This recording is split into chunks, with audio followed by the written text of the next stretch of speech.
Hey guys, today we have Luigi. So Luigi is over in Estonia, I believe, right now. So Yeah, Luigi's case is interesting because you were under no contact for a while. You were also dealing with long distance, and you came into the program really not knowing if you could even salvage your relationship. And here we are in this interview. I think we've gone beyond just salvaging the relationship. We've gone way beyond that. So, can you start us off, Luigi, by kind of describing to us how things were like in the beginning, before you joined my program or when you joined my program? perfect. So I have been with her since 8 years. It has been 8 years of struggle, like very, very intense. I'm just gonna tell you that there were no 2 weeks straight that we couldn't fight, and fights will not be small. Like fights will be a breakup, would be like very intense fight. Okay, and we're talking about this on a weekly basis. All right. So it was like that for many years.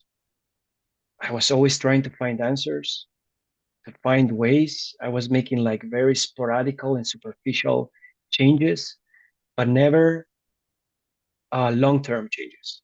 Never. And so we went to a breaking point, like where things just got too bad, just too bad. And in that moment, it's just too much pain, and we had to break up. And This we was went into this yeah, was long seven distance. months ago, you said, or longer, maybe No, this was a year ago. a This was year a year ago. ago. Yeah, yeah, yeah, a year ago. No, more like 1 year and 2 months ago. Yeah, Hmm. yeah, And you are a therapist, as I understand, right? yeah, Did yeah.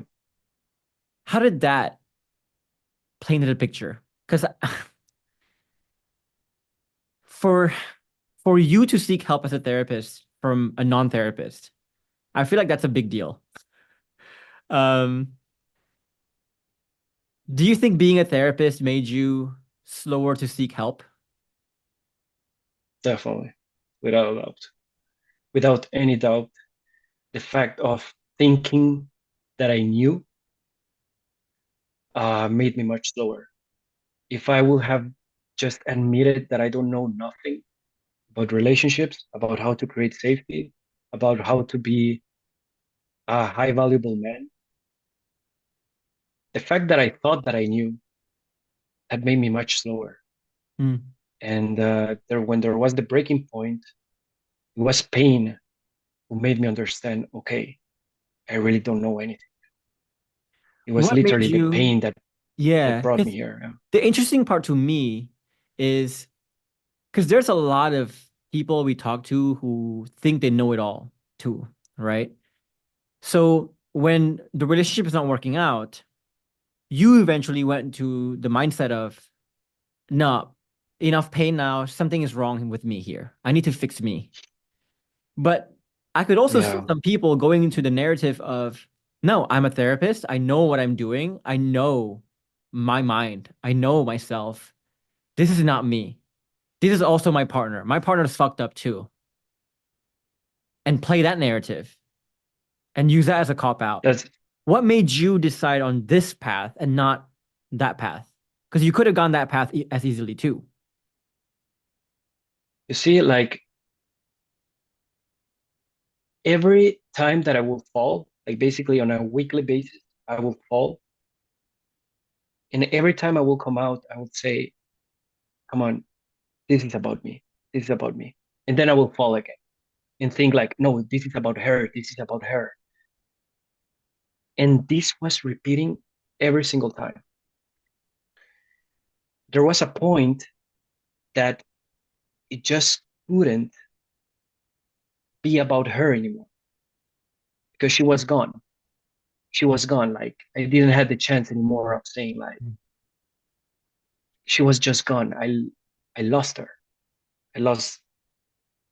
So there was no any more pointing fingers. And all my friends, people who you listen, my family, makes you think that it's the other person, makes you think that the problem is the other person, that you deserve someone better, than that you deserve someone who appreciates you. And the moment that I truly decided to take full accountability and full responsibility of myself, that was the moment that I started for the first time making a step forward. Mm. And So yeah, I'm guessing one of the things that you got from friends and family was you'll find someone else. Did you try to find someone else? Because you're a pretty good looking guy, European, probably doing well in your career. You could totally find I someone did. else. I did. I What? did immediately. Yeah, tell me. Yeah, Sorry. yeah, yeah, because that's another narrative that people have in their heads is like, this isn't I'm awesome. I think I'm good enough. I'm not that bad. This is her fault. So sure, she leaves and I have no one to blame anymore, but still, they have the narrative of like, screw her. Let me show her how I was right all along and how this is all her fault. Let me go find another relationship to prove that. Did you have that desire to do that? Yeah, the thing exactly as you said it. Like, I finished up the relationship, like, my mind and the people who were surrounding me were saying, like, oh, you deserve someone better. So I went with what my mind thought that it was a woman who would appreciate me, a woman who would see, I don't know, who will value me, right? And I tried it. And guess what? I understood that that's not what I wanted. Like it was just a moment. I understood it almost immediately, like that it was not what I wanted. Like, it was not what I wanted. And what I was looking for was just an escape. Mm, And I didn't want to escape anymore. I was tired of escaping anymore from my own self. And at the end, I understood that what I was projecting into my 1A was my illusions.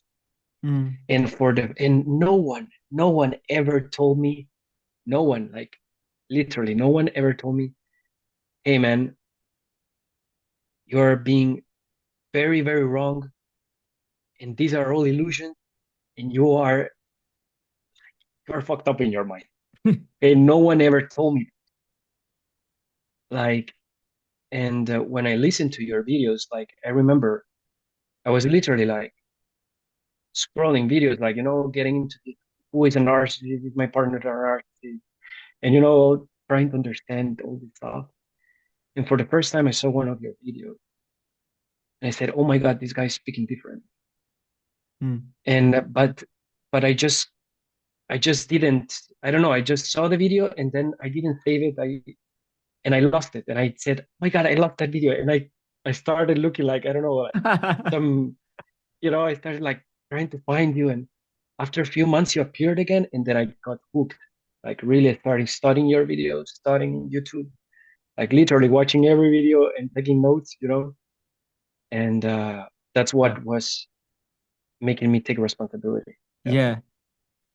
So for me, I think my story was something similar too. And I'm sure you can relate because I feel like everyone has the same story, which is, you know, I used to chimpanzee my way into like another relationship, right? So I would say, yeah, yeah. uh, the relationship with first one would break down, and I would say, oh, it breaks down because we're not meant to be together. It broke down because she wouldn't see my side, or it broke down because she wasn't a good communicator, right? Then I go to a new relationship and I realized that it started off strong. And then it started to break down too after like 3, 6 months, a year. And then I realized like, then I would invent some new set of reasons for the second one. It's like, oh, it's because, she was having kind of midlife crisis. She was having kind of depression issues. So that's why we couldn't work out. Uh, Then there's a third one. It's the same thing, a new set of reasons.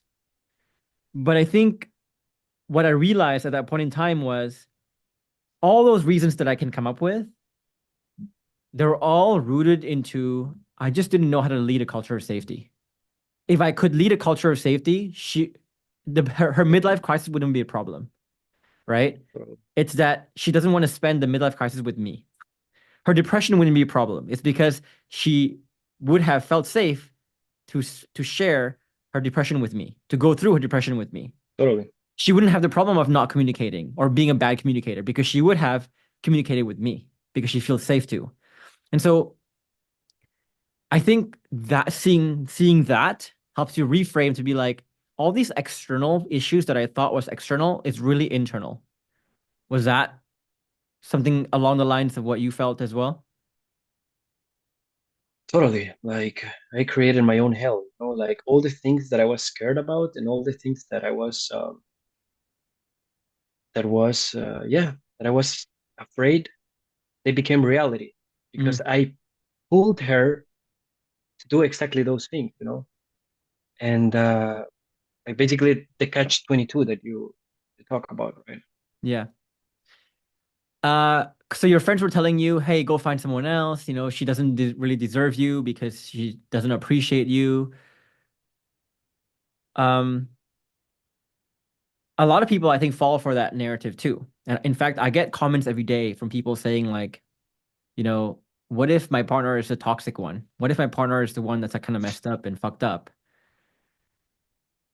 Did you what percent of you maybe thought to yourself, maybe they're right. Maybe this is not the relationship for me. Maybe she is kind of fucked up. Maybe there is something wrong here.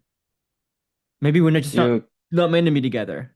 What how much of there you was cannot that? imagine. I was a 99.99% of that like before, you know, I was completely sure that she was the problem, she was the sick person, and I was thinking that the actions that she did, it was because she was like that. Her personality was like that. Mm, And yeah, it was so yeah, I was 99.9%. And right now I can tell you that I can I fully taken responsibility because I understand what it means to create safety. And once you understand that, I mean, it takes work. It takes work definitely to yeah. break all those illusions, like because you it's not like illusions is like you think they are real, like you literally think they are real, like they are your reality. So what the program does, it literally, it's something that I have never, I don't know, it truly shifts your identity, shift your reality, what you think is real. Mm, I was finding myself in the past like thinking that, you know, like really really in an inner conflict constantly, in an inner conflict of constantly asking myself, is she the toxic? Yeah, am I the toxic?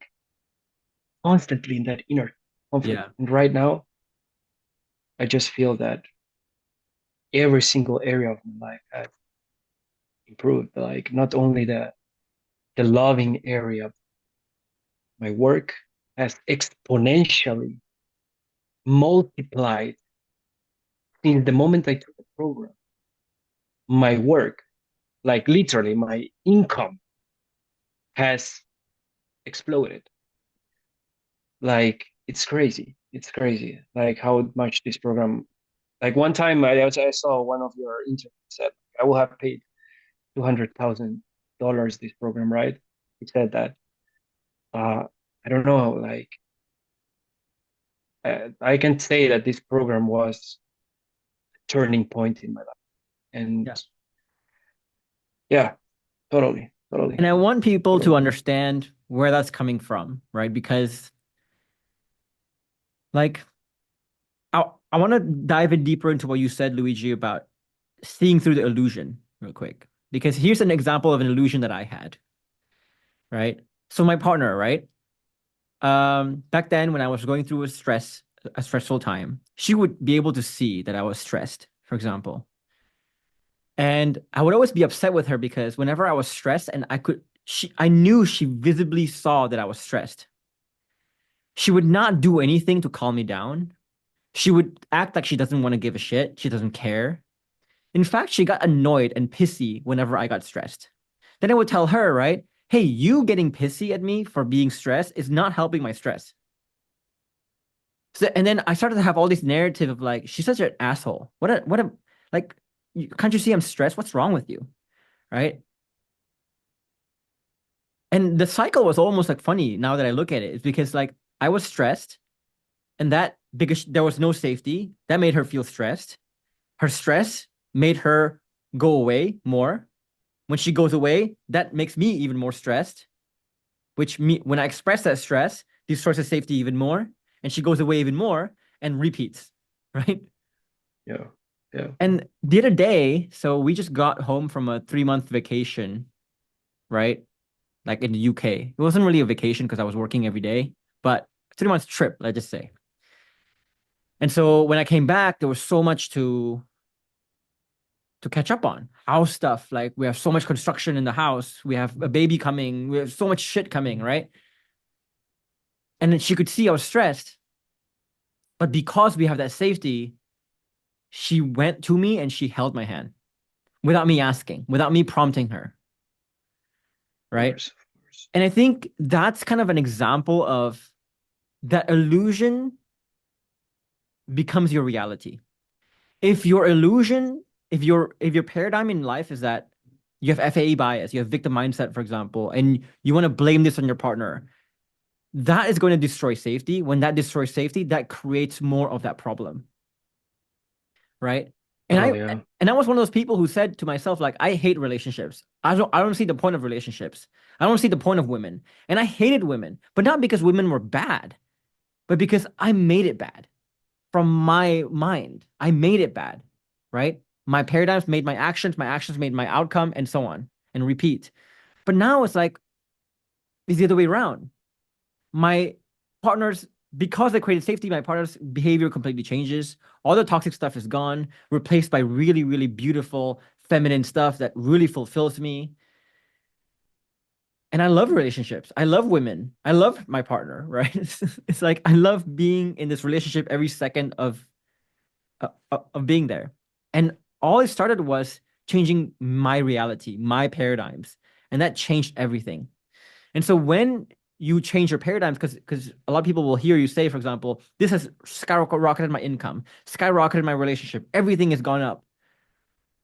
It's because now your feedback loop is going in a positive direction, right? Because you're taking control of that now. And so imagine if that is one effect in a relationship, you can imagine how this can affect work relationships with your bosses, with your Yeah. clients, and so on and so on and so on. But it starts all with that paradigm. How you can you see through the disguise or not? Can you see through the illusions or not? Let me stop Totally. there. Totally. Yeah, you relate with that, right? You Totally. Totally. Like I totally relate because I mean I apply this into everything I do now. Like the illusions, this way of taking ownership and taking responsibility and being the creator of your reality, literally.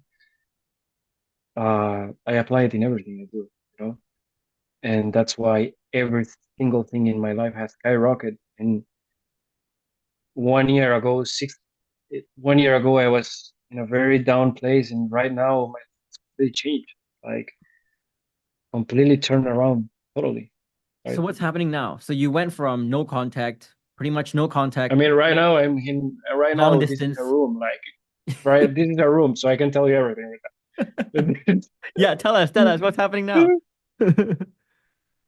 I mean, we were just. I mean, we were just before the call, like we were just hugging, and it was very nice, like, and bro, don't know, like, she's just being feminine, being telling me things that she has never told me in 8 years. Like, she is completely a different person because I'm truly seeing her. I'm not seeing what I think about her. I'm not seeing what I'm projecting of her. I'm truly seeing a human being, another human being, which I truly want to give like if I'm a full, you know what really resonated with me? Mm. The fact that I'm a full cup. I'm a full cup. I'm such a full cup that I just think about giving, you know, giving. And I know this sounds weird for people who are not into this mindset. Like you are just giving, and if you don't expect, you are so untethered that you just don't expect. Yeah. And I don't know, it puts you in another position and it puts her in another position. She truly can surrender. And right now, every time that she comes up, like just today, we were talking about a topic that is making her frustrated. And I was celebrating that. I was happy. I was enjoying the moments that I mean, I'm asking for moments of difficulties right now in my life. Like in the past, I was scared of conflicts. I was scared of difficulty moments. Mm. Right now, I'm asking from like, okay, give me more because this is what allows me to evolve, you know? Yeah. Yeah. And I understand the mind state you're in, and it goes into so many different avenues, right? Of we talk about this analogy of like being an overflowing cup, and because you're an overflowing cup, you want to find another cup to fill. So you're not even thinking about like how can you fill my cup, which I think a lot of men go Not into a at all. relationship thinking how can you fill my cup, but you are thinking about how to fill other people's cups. And so recently, right? Someone asks, because Christmas time, and then people always ask like, what do you want for your Christmas present? And I'm like to my wife, I'm like, I don't know, nothing. To be honest, my mind didn't even go to what can I get. My mind just went into like, what can I give? What can I share? And it's also the reason why we want to have kids. It's because like I'm done working on myself. Like to be honest, I'm done working for myself. I'm done working on myself. I'm done with Project Jeff. I'm now wanting to like give everything Wow. I have to other people too. Same thing with Wow, I clients, never right? considered Like that. Yeah. so Okay. with my business too, I never even look at my income anymore. I never even look at my how much money I make anymore. It's all about how much can I give. So you might see me, for example, going into more of like coaching calls with people, uh, right? Because like at the end of the day, I don't need anything anymore. I'm just focused on giving. But like you said, when you get to that stage, you also realize that you start a very positive cycle where the more you give, the more you get. But the more you get, the more you need to give. But the more you need to give, the more you get. So you give even more. And it's just a really Yeah, it's positive abundance. cycle. Yeah, abundance. It's Instead of a lot of men yeah, are just yeah. like, oh, like if you look at a lot of narrative of men who, because a lot of men these days are very jaded about relationships. They will always tell you like relationships are not worth it, women are not worth it, whatever it is. They always come from this place of like, because I hate women because I don't get what I want from them. Yeah, but even even like I was just hosting one of my friends who literally he invests like 10K to programs, and like huge quantities of money, and even if he has worked and understood so many things, like I still see that that in relationships he's still expecting from the woman. He's still expecting. Like he's still like we were talking, right? And he was telling me like, oh yeah, if the woman tells you that you cannot go play basketball, for example, that means that she's controlling. And I was like, I mean, if she tells me that she doesn't want me to go play basketball, it means there is something behind that she's trying to tell me. And it doesn't mean she's toxic. It just means that first of all, it's a gift why she's telling me this, because from this I can actually understand and evolve. Yeah. And second of all, it's telling me basically that there is something that I'm not providing that she feels No, that yeah. she needs, and she emotionally she tries to, in her reality she expresses like I don't want to go. I don't want you to go play basketball. But actually, that's not what she truly wants to say. Yeah. And and so yeah, like even people who you expect books or really things that we consider like high value information, it doesn't go as deep Yeah. as that, you know. So Like I haven't found someone who takes just in the community that that I mean you have created and I'm a part of.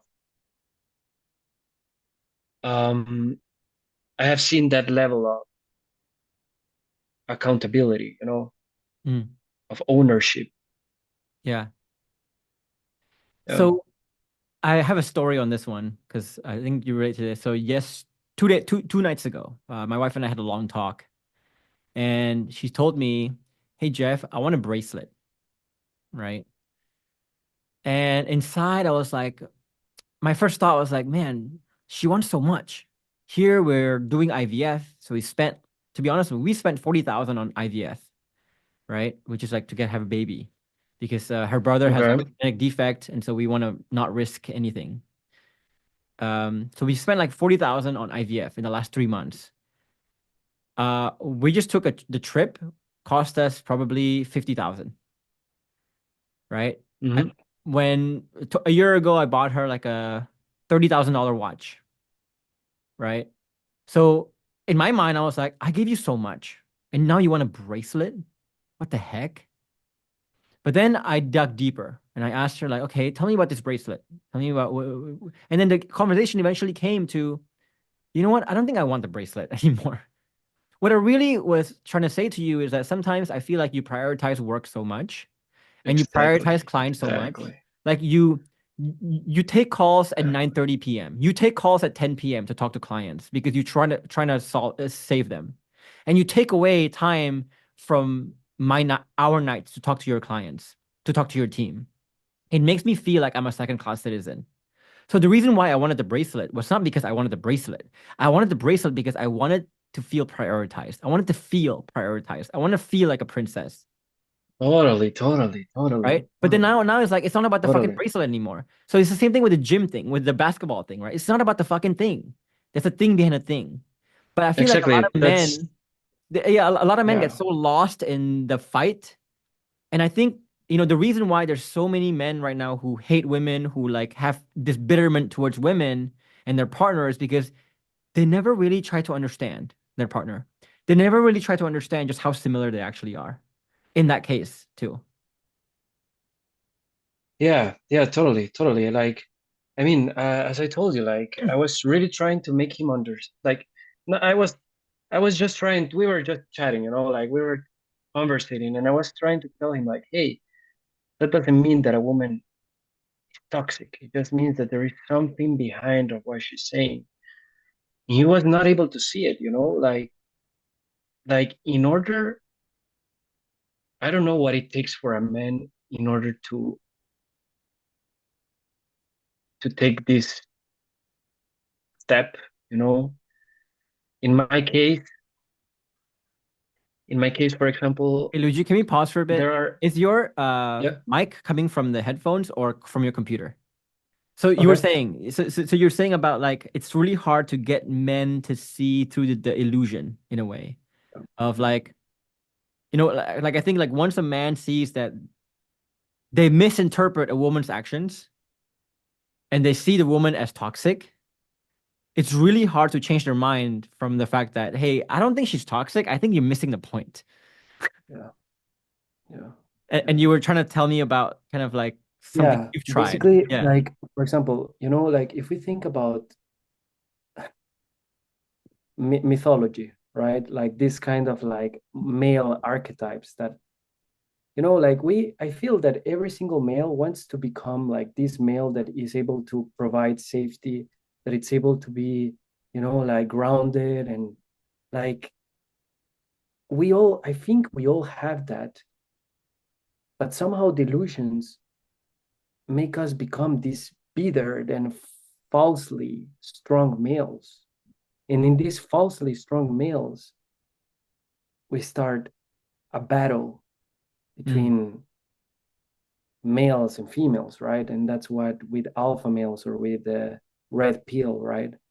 That that they say like what is to be a high value man, which actually what is to be a high value man, it's completely opposite. Like yeah. it's completely opposite.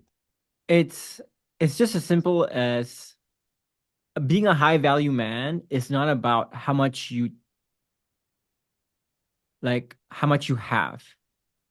Being a high value man is really about how much you can give, right? So people think about leadership, for example, and I think leadership is a great example of this, right? People think leadership is about how much respect you get, how many people you have following you, right? They look at those external signs of power. If a lot of people respect me, if I sound authoritative, if I'm authoritative, if people like bow down to me, that means I am a good leader, Yeah, right? And to I think for a lot of people, a good leader is they stand in the in their castle and they overlook their peoples. That's a leader. That's an image of a leader for a lot of people. But my image of a leader, a real leader, is I lead by example. I'm in the trenches with them. I'm in the front. I am there as a servant. I'm there to help. I'm there to support. I'm there to help. I'm there to like boost people up. I'm there to help people grow, right? So a leader to me is someone who is a servant, not someone who leads as a servant, kind of thing. And I think in a relationship, it's the same thing, right? The red pill, they have this idea of what a strong man looks like, what they do. They sound authoritative. I'm not gonna let no woman tell me what to do, right? Whatever it is. But that is actually coming from a lot of insecurity. That is actually coming from a lot of lack. That is not power at all. That is actually weakness. It just looks like power. It's manifested in powerful things, but it's actually weakness. Real power is when you can give, you can listen, you can understand someone without expecting anything in return because you are so complete, you are so full that you don't even look at and seek other people to fill you up anymore. That's real power, right? totally. Real power is also when men are not afraid to look at their own shortcomings, look at their own inner demons. To me, if a man is like trying to really prove to me that they don't have any issues, that it's all their partner's fault, I'm like, in my man, I'm like, you're weak. You're so weak that you can't even look inside. You're too scared to look inside. You're too scared to admit your shit. That's how weak you are, Totally, kind of thing. totally. And you know what I have discovered? That that once you allow yourself to truly hear what she has to say, it actually evolves you as a man. You know, it actually empowers you in a crazy way. Like, and it's just that it takes courage. It takes courage to put down your ego and just really be humble, Yeah. be grounded, and be in the middle, because people, and I mean myself, I was seeing like extremes, right? Either ways, I am she's criticizing me, so I'm shutting her down, right? And I'm saying, you should not talk to me like that. Or I'm going the other extreme, which is like, oh my God, it's hurting me so much. Oh, right? So it's the middle way. And learning to walk that middle way, it's it's something that I thought that it was not even possible. Like somehow, Yeah. I don't know why, but my mind was just seeing both two possibilities. Let me Not repeat it back to you to make sure this makes sense. Yeah, I think I'm understanding it too, and I love this conversation because, like for example, my example, right? When my partner told me that, hey, I want a bracelet, she's not saying that to inconvenience me, right? She's not saying that to take something from me. She's not saying that out of a selfish place, right? If you open your ears fully, you will see that there is a lesson there. That she's trying to exactly. tell you something. She's trying to teach you something. In that case, the Exactly. lesson is, Jeff, you're not being a leader of the family right now. You're not prioritizing me right now. You're not making me feel like feminine. So let me show it to you in this way because a woman is not gonna show up to you and go like, "Hey, because that's a masculine thing. Masculine thing is to say like, "Hey, here's what you need to do." They're not gonna say that. That's not how the feminine works. So as a masculine, you need to see underneath that and go like, "What's the thing behind the thing here? And what's the lesson here? What is my queen trying to tell me? What is my princess trying to tell me exactly?" They're not gonna tell me Exactly. exactly Exactly. like word for word because it's emotions, it's complex, it's difficult to say sometimes. The same way a lot of men cannot express themselves because it's so difficult to say.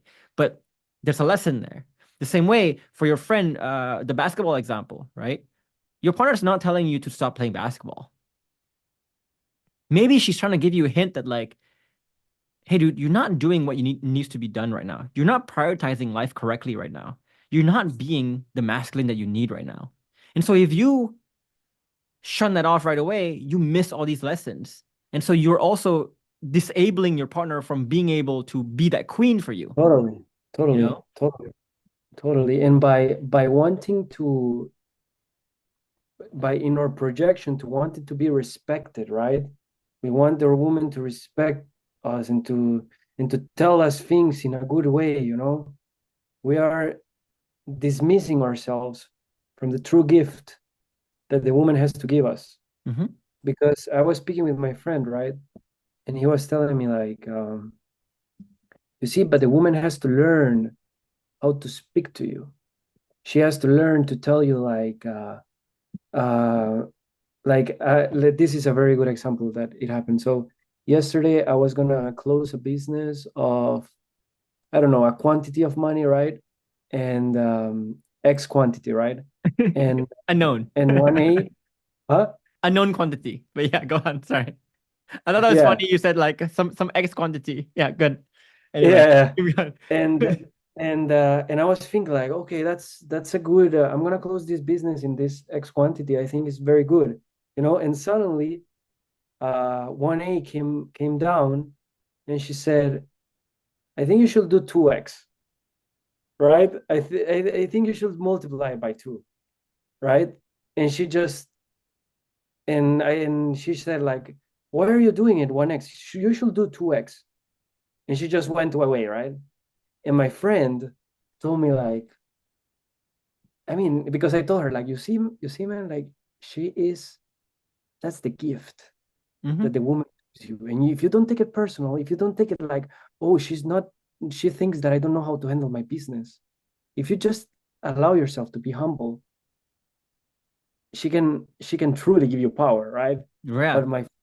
But my friend was telling me like, yes, but she should learn to tell you in a way. Like imagine if she will have told you, uh, you know, you're so good in what you do. You are so good that you should do 2X, right? And I was thinking like, I mean, yes, but that's not the point. Like, I don't even, that's not the point.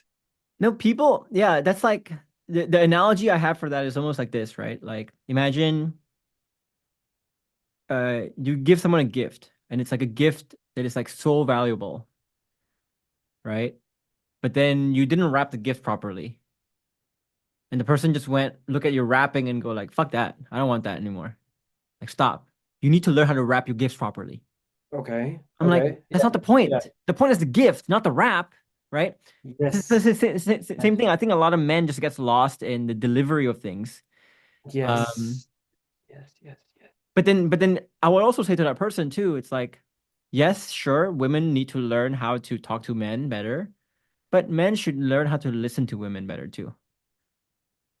yeah. And I mean, Vice if I versa. have my mindset, if I have my mind in, she should learn to talk to me better. Guess what? I'm gonna create. I'm just gonna create more of that. You know, I'm not gonna Right. create. I'm not gonna create like the opposite. Yeah. Like the only way I can I can create that is by me showing up. Yeah. Is by me. Is by me truly.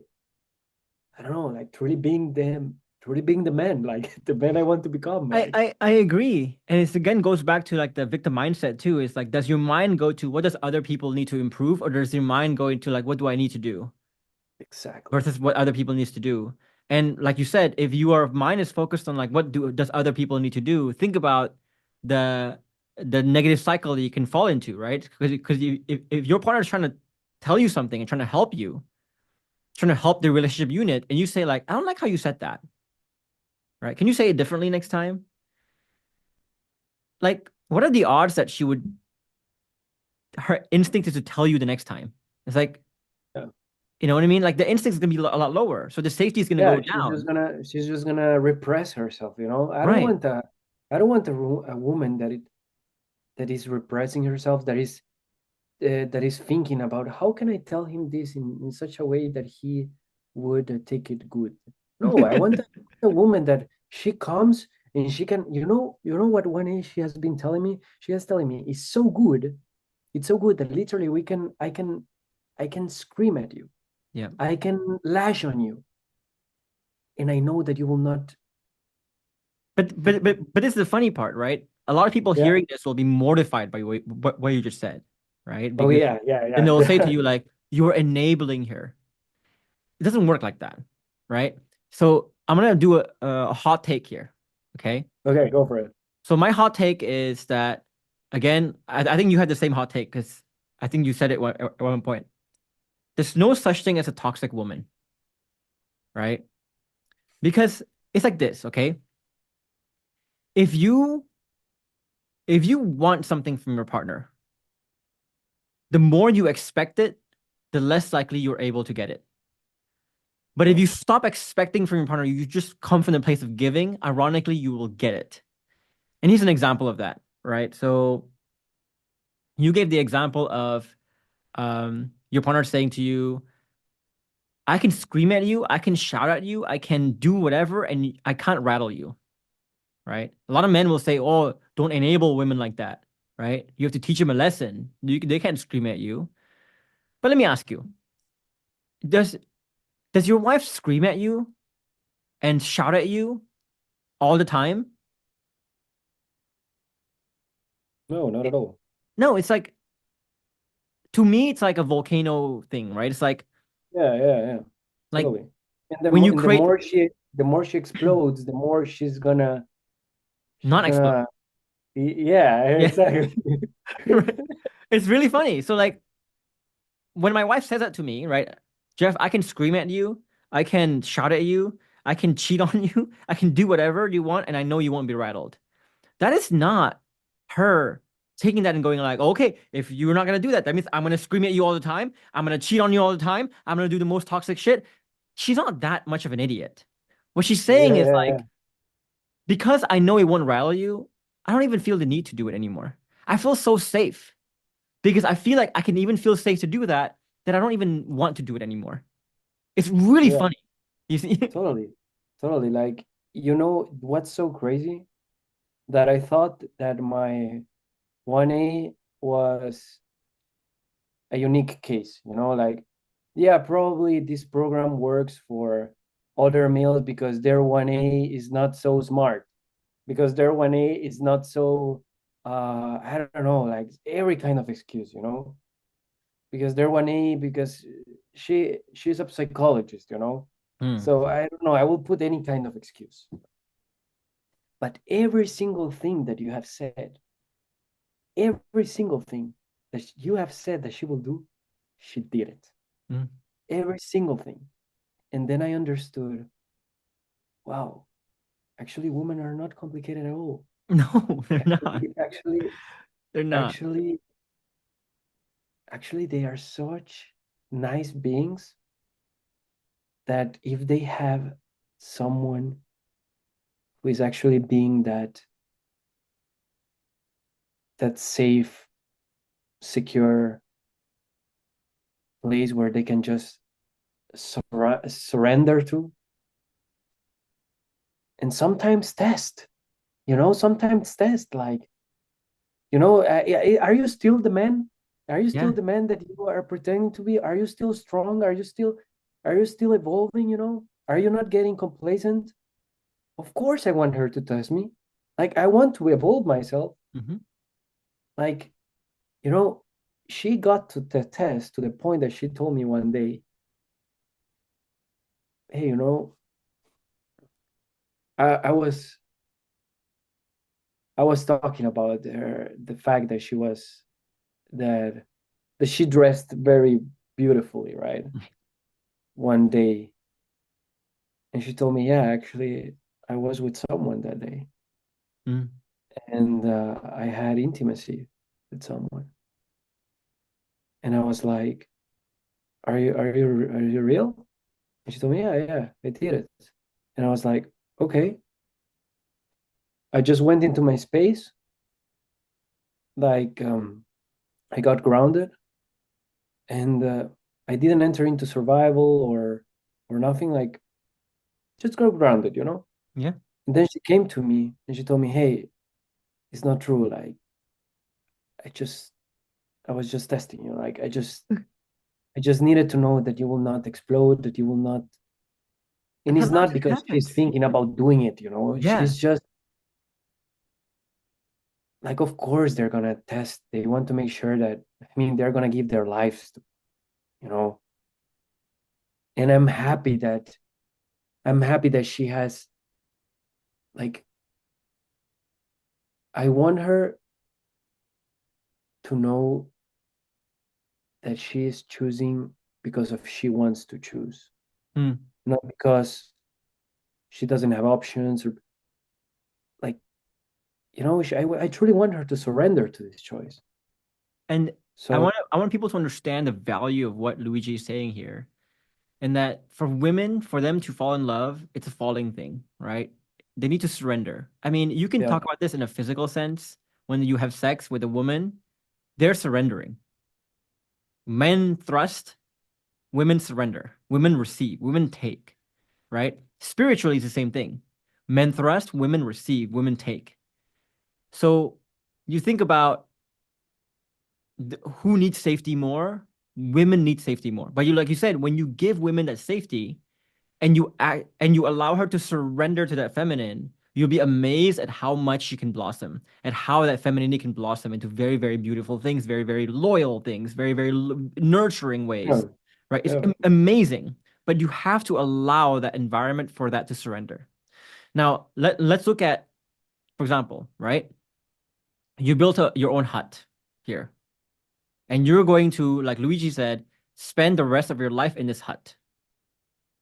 Okay, meaning that this hut needs to withstand storms, difficult things, and you need to feel safe in that hut.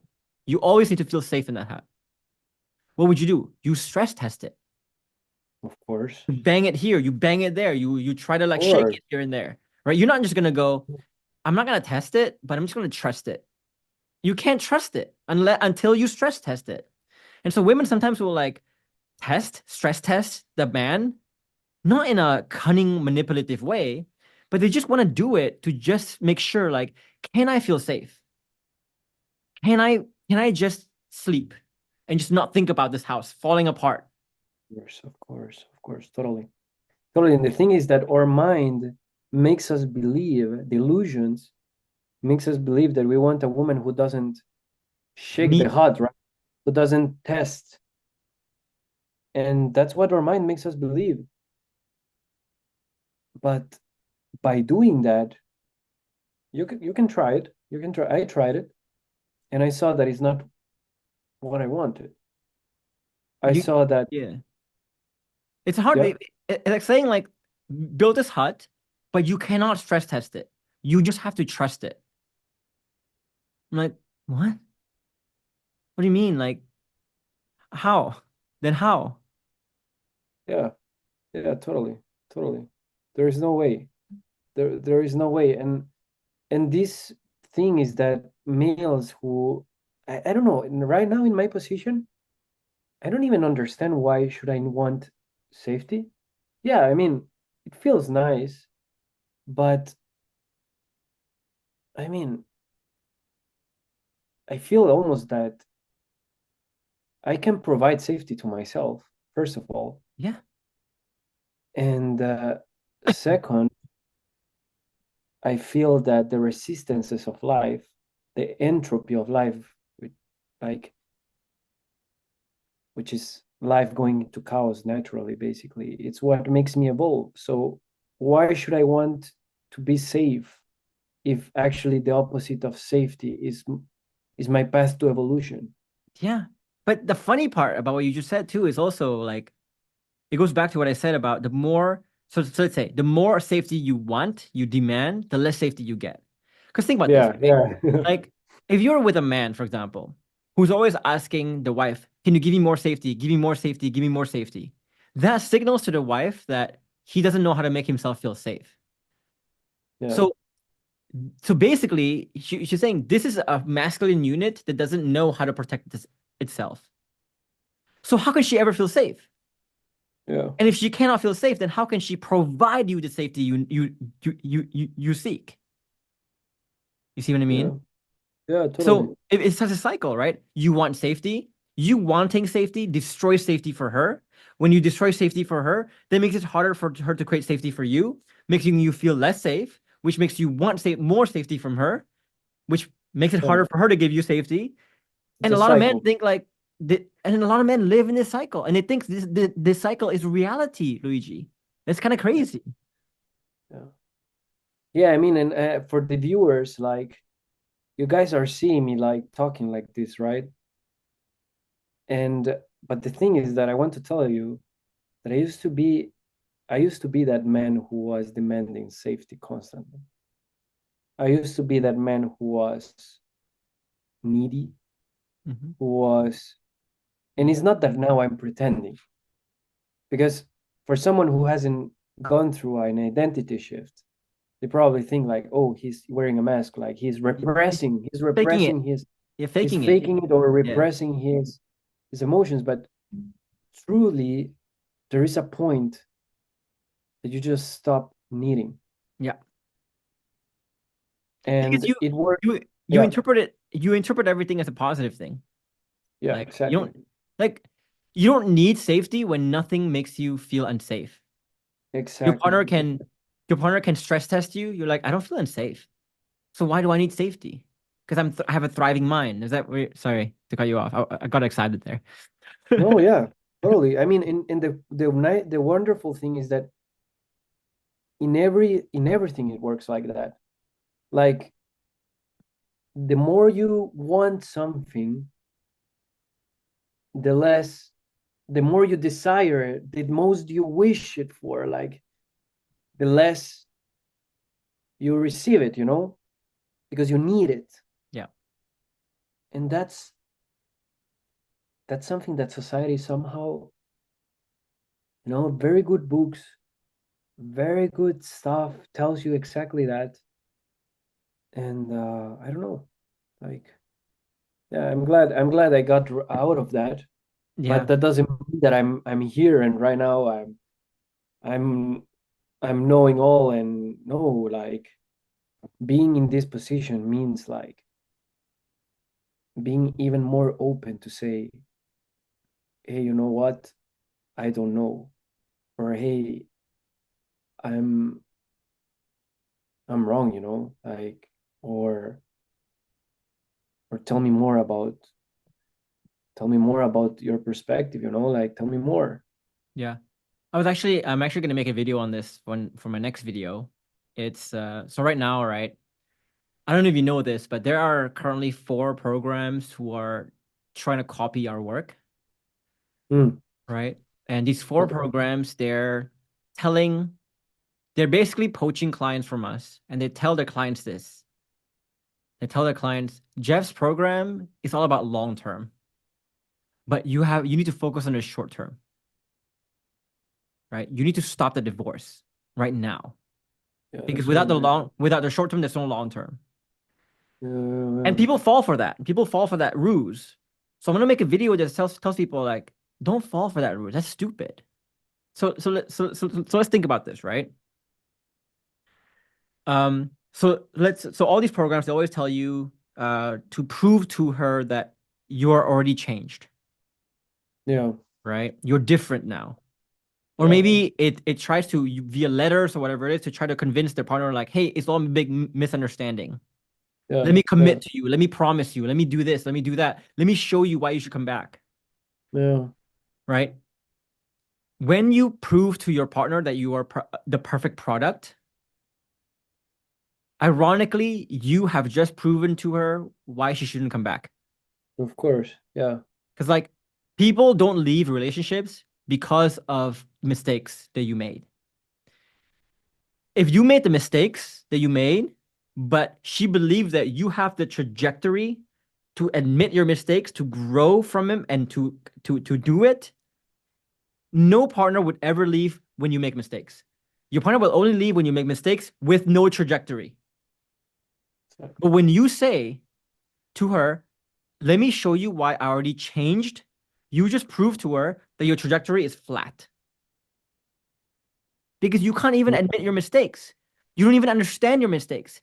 You don't even see your mistakes. You think your mistakes can be solved by a fucking letter. You think your mistakes can be solved by just Yeah. saying a few tactical things here and there. Totally, totally. You see And I what I mean, mean? it's basically gonna make her feel like they are doing this for me. Yeah. They And so don't the want that. ironic thing that people need to Yeah, they don't realize is want. that the best way to win in the short term is to tell your partner and to commit to yourself that you'll focus on the long term. That's the funny part. Again, to win in the long term, you have to show yourself and your partner that you are playing the long game. So Yeah. all these coaches are saying like, "Oh, Jeff plays the long game. He's not playing the short game." No, I'm playing the long game so I can win the fucking short game. Because if you can show your partner here, "Hey partner, I know I made a lot of mistakes. I know I've done really badly. I know I'm a shit right now. I have been a shit husband right now, but I'm doing all I can to understand how shit I am and to do something about it." Basically you saying, "I want to focus on the long-term change." A lot of women, including yours, suddenly go, "I don't think I want to leave this guy anymore because I see trajectory." Do you see the funny part there? People don't get that, Yeah, yeah, you know? yeah, totally, totally, totally. Like, I mean, every time that I will prove myself to her, hey, I'm changed, I'm changed. Hey, look how good I am, like that will make her feel farther, because she will what she will understand out of that is like if you are, then you don't need to prove it. Like if you are, you just are, Then don't say you know? it. No need to say it. Yeah, I will you know. just It's are. obvious. Yeah. Exactly, exactly. And I mean, especially women, like they are so intuitive and they are so, I don't know, like connected to and they will know, like they will know if you are truth or not, Yeah. they will Yeah. know if you are coming with some strategies and games, and plus, like, how can you think just about short term, like you're you are doing this long term because your transformation is long term. My transformation hasn't ended here. Like I'm gonna constantly being transforming, Yeah. constantly being shaping. And right now I don't have children, but I'm pretty sure that when I'm gonna have children, it's just gonna be the next stage of transformation, of humbleness, of Yeah. you know. Yeah. So yeah, Yeah. So make sure people understand that, right? It's like all these programs are telling you like, "Oh, you need to fix a short term," like, fucking bullshit. They're playing the wrong game. yeah, And yeah, you guys are not understanding that this is not a striving game, it's a falling game. You need to allow it to fall. So the more, ironically, the more you try to stop divorce, the more likely it will happen. The same way, the more you try to go to sleep, the less likely you sleep. But yeah. you Like sleep she when will, you if stop trying to sleep, and you yeah, stop divorce when you stop trying to stop it, kind of thing. like right now we haven't had a moment where we say, okay, we're together. But if you tell, like, I can tell you that I'm going to Sicily with her, like on 6 days, you know, and I mean, this was unthinkable, before it was unthinkable.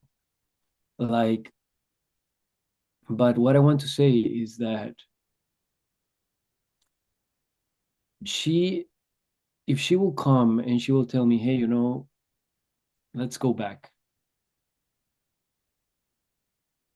Like, I want to, I mean, of course I want, of course I want.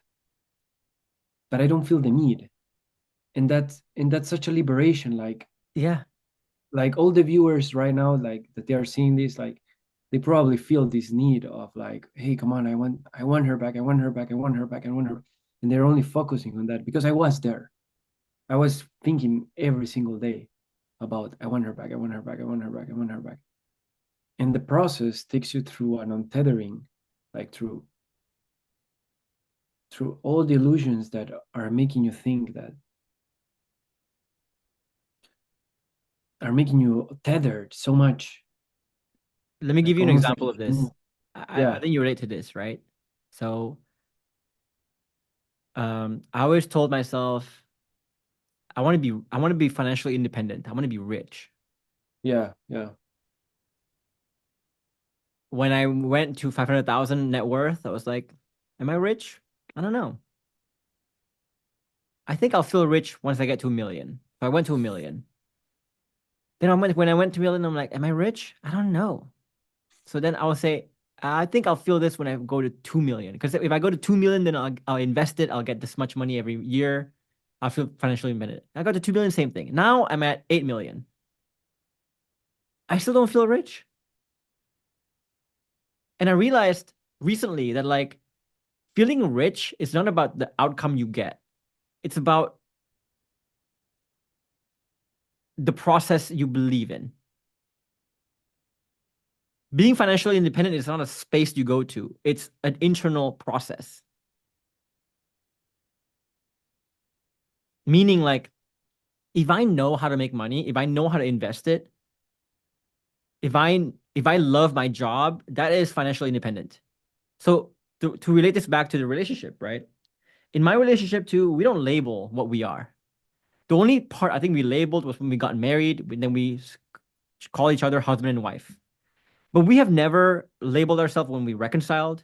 When we first got together, we never said, we're boyfriend and girlfriend now. We never said we are reconciled now. The truth is, I don't know what point we were reconciled. All I knew was that at some point we started to talk to each other more. We started to take on vacations together. She started to move in back in, but we never had the label talk of reconciliation. We've never had a certificate that says like you are now reconciled because that point doesn't exist. yeah. What does it mean even? Like, what What does it mean? and and Like, and the thing is like your need to label it should tell you a lot about the insecurity that you have. yeah, yeah, totally, totally. Like, honestly, what I can tell you is that I'm so grateful about all the things that happen. Like, there has been betrayals, right? There has been crazy stuff, and now I don't see it crazy anymore. Like Mhm. in the past, I would say like, yeah, it's crazy, and under the society point of view, we can say like, okay, it's crazy. But right now, I'm so grateful to that. I'm so grateful to that because if we will not have been for those things, I will not have been able to change. Like I will not have been able to get to the and and when you say like, why you guys always wait when things are really Bad fucked before up you try to seek my before help. you join, before you join the program, right? Like, what the heck? Why? Yeah. Like, why? Like, why? But I don't know. Somehow, yeah, But that your so just to close out the previous point, right? I wanted to finish that off by saying basically like again, if you guys are still trying to hold on to that label of reconciliation or not, trying to get to that point of reconciliation or not, and you're tethered to that outcome, it shows a lot of your insecurity. The same way, yeah, totally. if I try to get that label of like, when am I rich? When am I financially independent? I'm actually admitting that I'm not financially independent. I'm actually admitting that I'm not rich. Yeah, yeah, Because if you're yeah, rich, you don't need to ask that. yeah, of So the course. same thing, like if you're saying you want to reconcile, I want that reconciliation. You're also admitting that you're not, and that makes you insecure. Because if you're reconciled like you, right? Suddenly, when you are reconciled in whatever ways you want to define it, where you are now, suddenly you don't even feel the need to say, to prove to yourself, to label Yeah, it. like The need to mm, label one goes thing, away. yeah, like I feel so secure of the man that I'm building that she can go even, some time ago she told me like, hey, I want to go to Colombia, right? I want to travel, and I was like, my God, I will even pay you the ticket to go, like, and to just like, you know, I just I just feel so secure of the man that I'm building Yeah. And a lot that of people will misunderstand that. A lot of people will say you are bending over backwards for her. You are, getting whipped. But yeah. like I don't see the same way too. Like, there was a great quote I read recently, Luigi. It goes like this, right? I want to find a man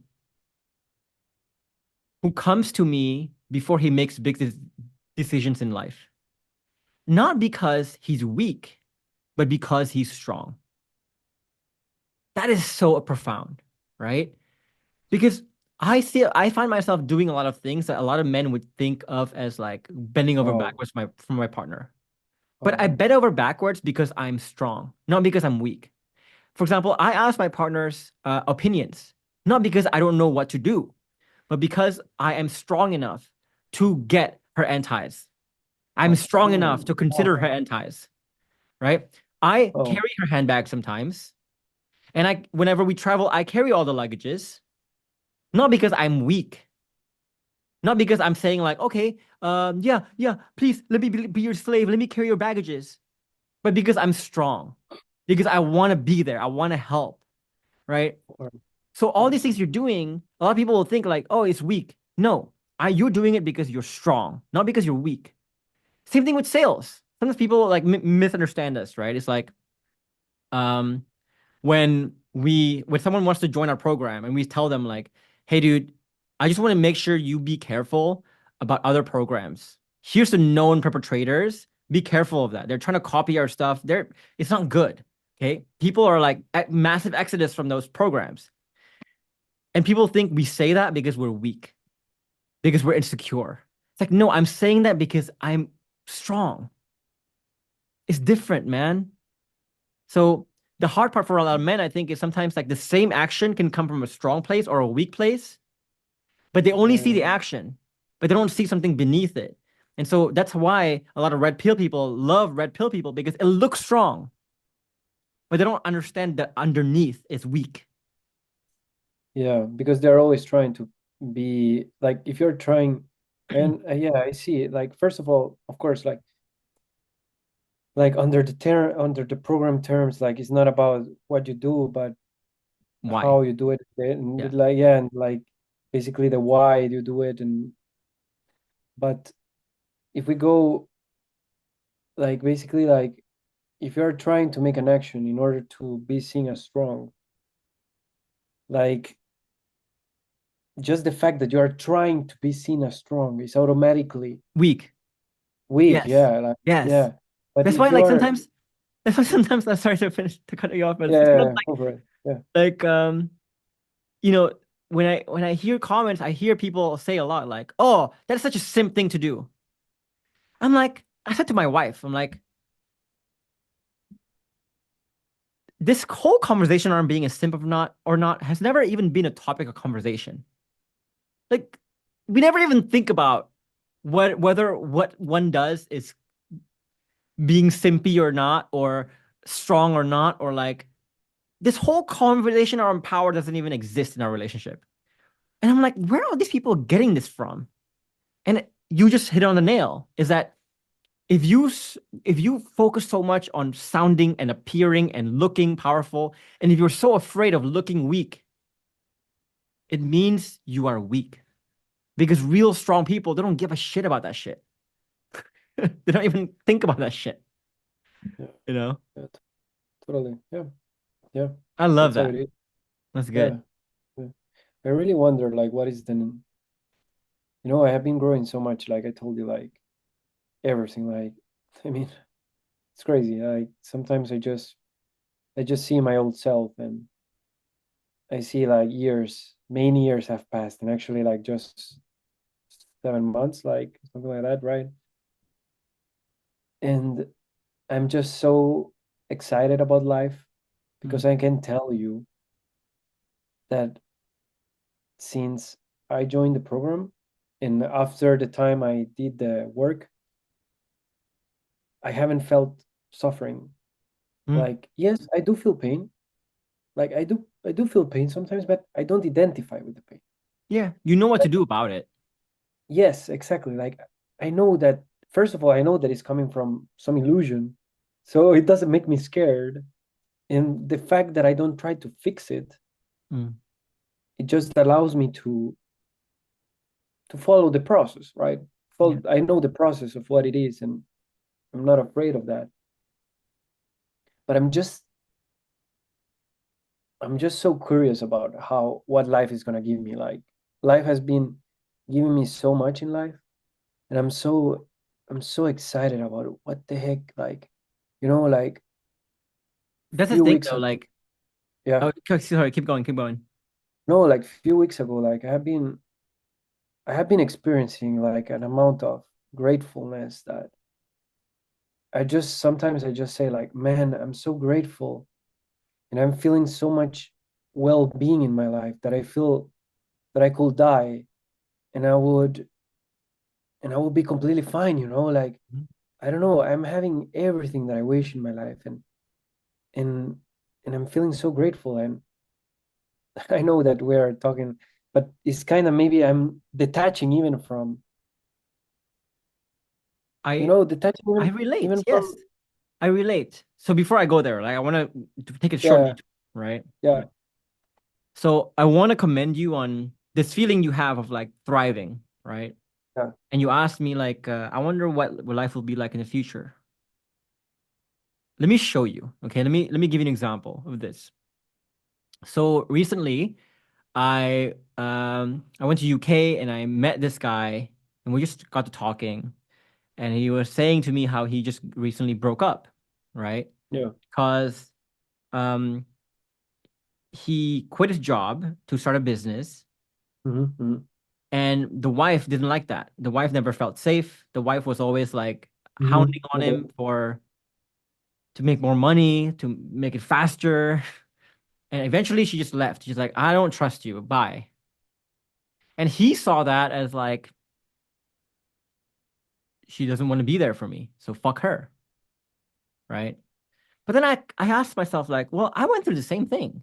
Like, there was a moment in our relationship where I had 3 weeks of money runway left.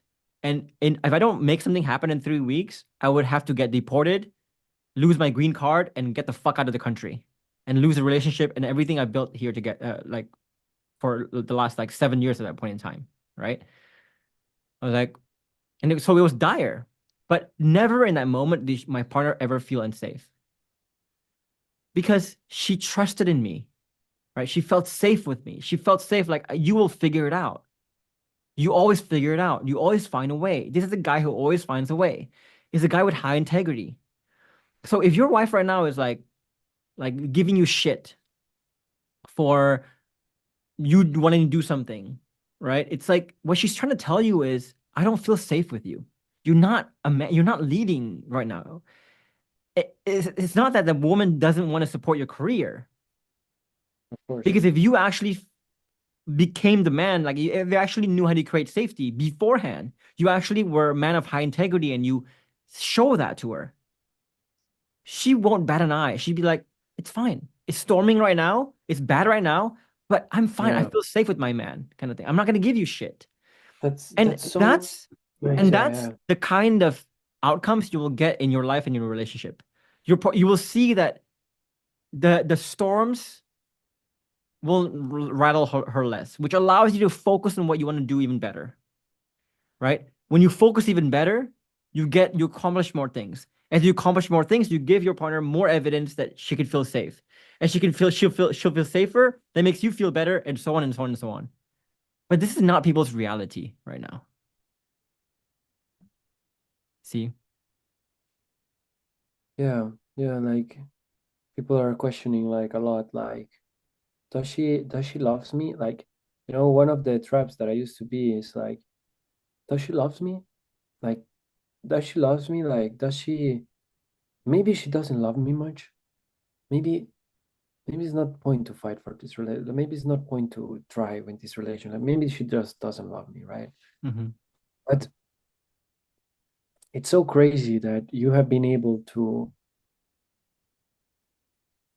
create a process about love, like It's so about how hard. to. Oh, It's hard because there's so many paradoxes. There's so many blind spots, like we yeah, just talked about in this. It's so many mind-bending shit. That's like, oh, you mean if I try X, I go away from X? That's weird. Right? yeah, Yeah. yeah, yeah, yeah. Yes, and it's so crazy that you have been able to understand how love works, and yeah, this is just mind blowing for me. Like, and especially that it works for every other area of life. It's even more mind blowing. Yeah. Yeah. And the thing that I kind of wanted to touch on too is also, what makes me really sad is when people say to me, like, Jeff, you are giving people snake oil because you're telling people to come together when I'm actually happier with my divorce. Like, me being divorced to my woman is actually the best thing that ever happened to me, right? And sometimes I wish I can pull those people aside and I can say to them, like, um, if you read, there's a book right now. Like, there's a lot of books about this, right? Where people will interview people on their deathbeds, right? The number one regret, the number one regret people have when they're dying is, I wish I either found a loved one or I spent more time with a loved one. So think about that, right? So for someone to say, for example, like, I'm happier divorced, I'm happier single, I'm happier alone. Those people on their deathbed with the regret saying, I wish I found someone else. I wish I found someone. They must have at some point made the choice to be single, but then they eventually regret it. And if you think about it, that's like going back to human nature in general. We are social creatures. Ever since I was a kid, I always dreamed about my princess. I always dreamed about my queen. And now, because you had a few bad experiences, and here in this call, we're saying the bad experiences are not even because of the partner, because of women, but because you chose to see women as bad, which makes women bad to you. And now you say, fuck women, right? Like, you're basically saying, I can never get the thing that I want, so I'll just not want anyway. That's sad. And that is like the path to regret, intense regret. Exactly. Exactly. Yeah. Because you see so many men saying that now, right? Oh, Yeah. Yeah. we don't need So many women. Like, people. fuck that. Fuck Yeah. women. Yeah. Yeah. Women are so Like, messed or up. Whatever. yeah. It's the Totally. saddest thing. Totally. Totally. Totally. I see it. I see it so often. I see it so often, and but yeah, you know, there was a point that I thought that women, like that the person that I loved was a cheater, right? And guess what I got, right? Like I created my own reality Mhm. somehow. And right now, the fact that I don't see anything as a loss, but everything as there is just no way that I lose because everything is a victory, right? Like guess what I'm gonna create? Like I'm just like so right now life has become just day by day by day just evolving. Mm. And I'm really grateful. I'm really grateful. Like truly, I tell you, like I from know. I mean from that identity, from new identity to Yeah. new identity, that I'm very grateful, man. Like, of what you have created, really. I think what I'm grateful for and what really makes me happy is when I see, because to me, right, Luigi, people say, for example, like, I'm not pursuing relationships right now because I'm pursuing my career. In my mind, I'm like, what are you talking about? I would not have been able to build my business without my queen. I would not have built my business without my wife, either directly or indirectly giving me lessons, either directly or indirectly keeping me sharp, either directly or indirectly giving me support. So I'm like, my relationship has been my number one source of fulfillment, my number one source of happiness, my number one inspiration for growth, my number one muse. It's my world, right?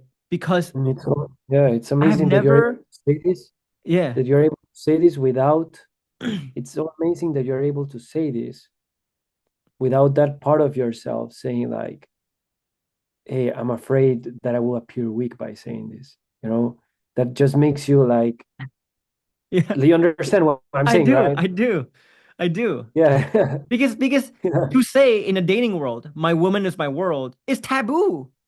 That's like, no, you should never make your woman your number one. Fuck that. Your woman should never be number one. People always say that, right? You never should never put her on a pedestal. But I do.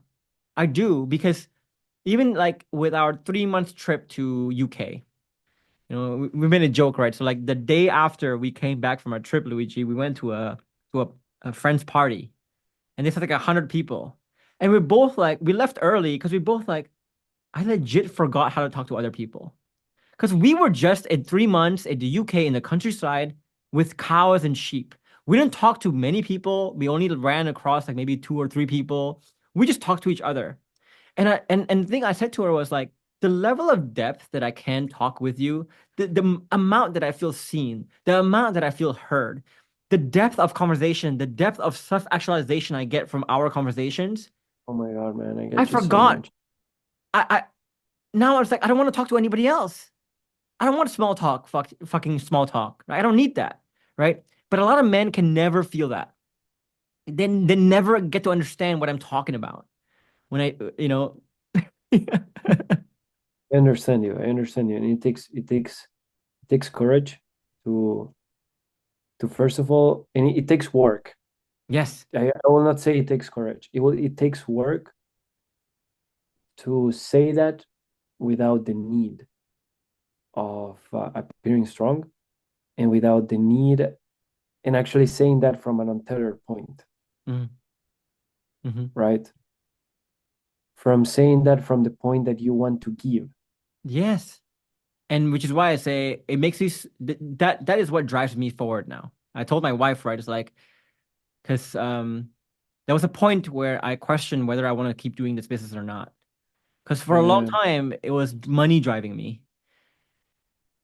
But then I asked myself, like, okay, so what drives me next? And yeah, I told myself, like, when I die, I want to make sure, like, when I die, what would I regret? The number one regret, I think, one of the top people's regrets is, I wish I didn't work more, right? No one ever said, I wish I worked more. Let's just say that when they're dying. So I told myself, like, okay, so, yeah. I wish I didn't work more, right? I right. wish I worked less, basically. I wish I worked less. But Yeah, for me, yeah, it's like, no, my work is not work. My work is changing lives. So that's now my vision, right? It's like if I don't even if I don't get a single dollar for the rest of my life from doing this business, yeah. but the fact that I can just talk to people like this and change people's lives and make people see what I call like emotional orgasm, which is better than physical orgasm in a way.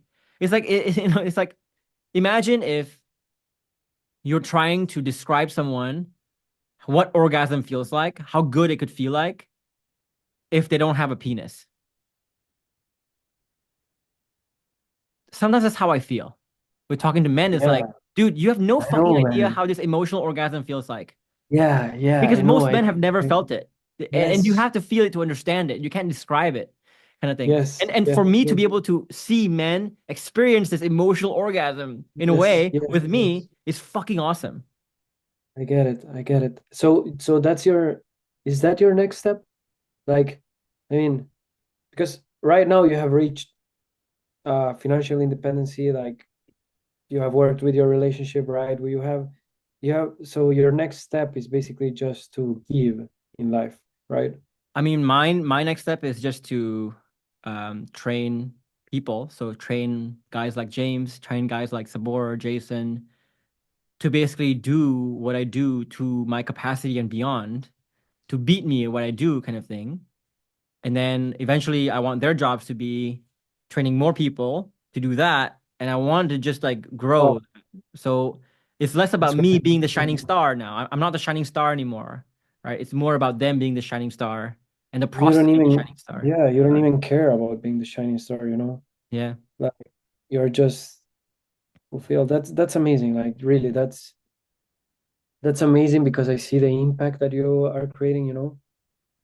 Like I have been into this, like I tell you, like I'm a therapist myself. Like I was into this self-actualized world since so much, and there is so much like I have been into gurus, and I have been to, you know, to shamans, and I have done a lot of stuff. So let's Like talk I've about done a that, lot. right? Because right now, interestingly, right? I know you don't talk Um, much, but like in the interviews, I haven't seen much of that. yeah, So, but I have tried everything. You know, I have tried I get it. everything. Yeah.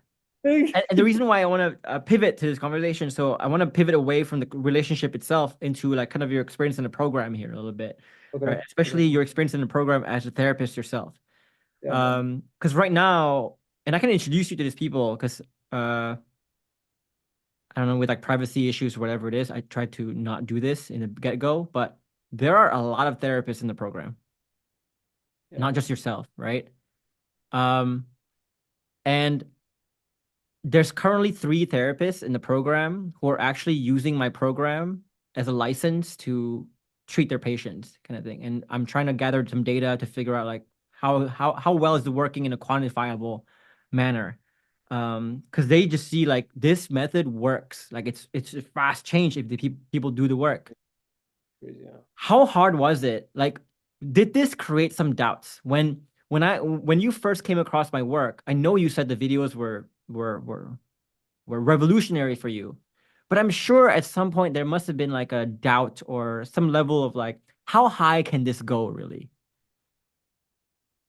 Because because most therapists who join, they're like, I think I've known the forefront of what this spiritual, this mental stuff. I've read the latest research. I understand the forefront of what it can do. Did that cause doubts for you? I mean, I think the strongest proof of something is that it has worked on you, on yourself. Mm, You know, like I was full of theories. I was full of experiences, full of shamans, full of practices, full of strategies. And till the point that I was truly able to shift, right? That's the moment that you start understanding like what you have done, mm, you know. mm. That's the moment that you make the click, and that's the moment that I don't know, just like actually the things that the gurus say, they actually make sense. Like once you make the shift, like you understand, okay, they make sense, it makes sense, but just that they don't tell you how, Yeah, yeah. you know. I had the same issue. Yeah. And so this was the first time that you say like, okay, this is the process, okay, this is the process, and now everything becomes, I don't know, reality itself. I don't know how deep we can go in stuff, but Let's go deep. Let's go deep. because I'm about to go deep on this one, just to give people some examples of what he means, what Luigi means when he says like once you understand the how, then everything makes sense. So let me give you two examples here, Luigi, right? And I Okay. want you to Okay. come up with your own if you have any. Yeah, yeah. Number one is addiction, right? Um, let's look at. So I used to be a smoker since I was 14 years old, and throughout my early 20s, I remember, or mid 20s, I've tried to quit so many times, always failed. And you know how like in when you talk about read books about like habits, they tell you, "Oh, keep a habit tracker where you track like your good habits and you track the non-bad habits that you do," right?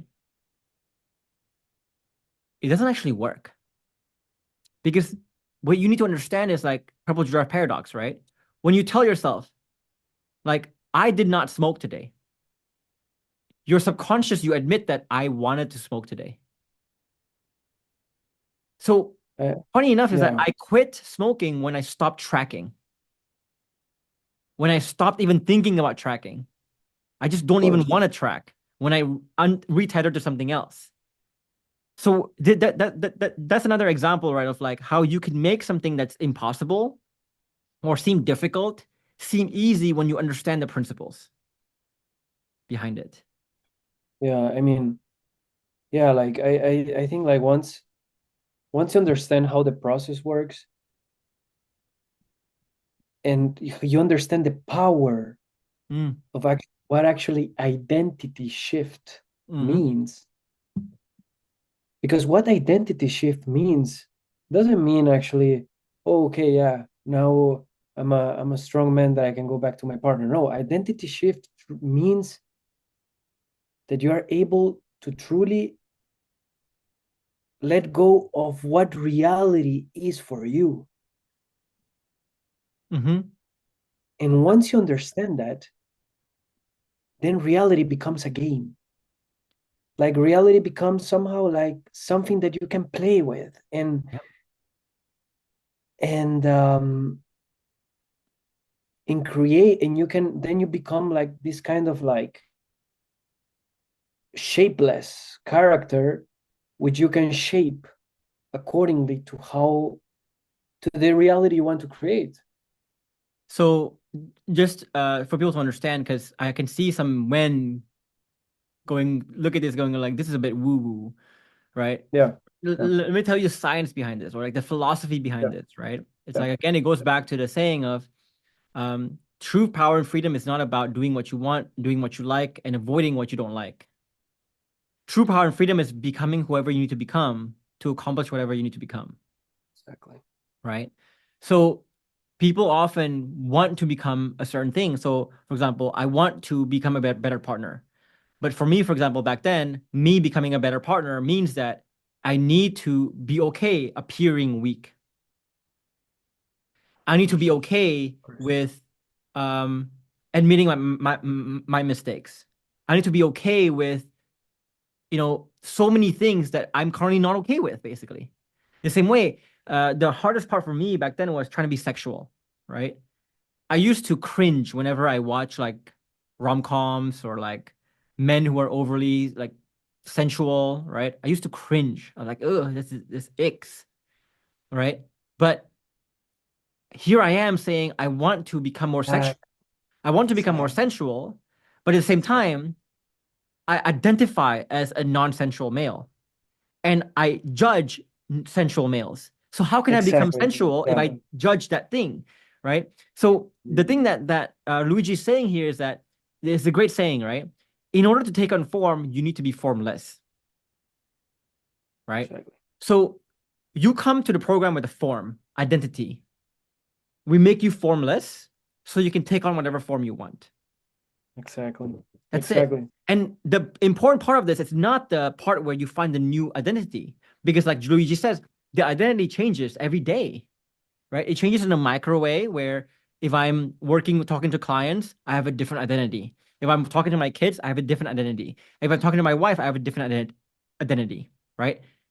Uh, Me as a single man should have a different identity than me as a working man, as a as a business owner, as a father. I need to have different identities throughout my life too. So the identities change. So the thing we're doing is not to define the identity. It's to be the ability to become formless, formless, formless, form really fast. That is Of what we mean course, by identity shifting, right? of That's course. what identity shifting means. And you know what is the interesting thing? That every single time that you feel some kind of resistance inside of yourself, that you feel like, okay, I'm blaming something, I'm judging something, I am, it's just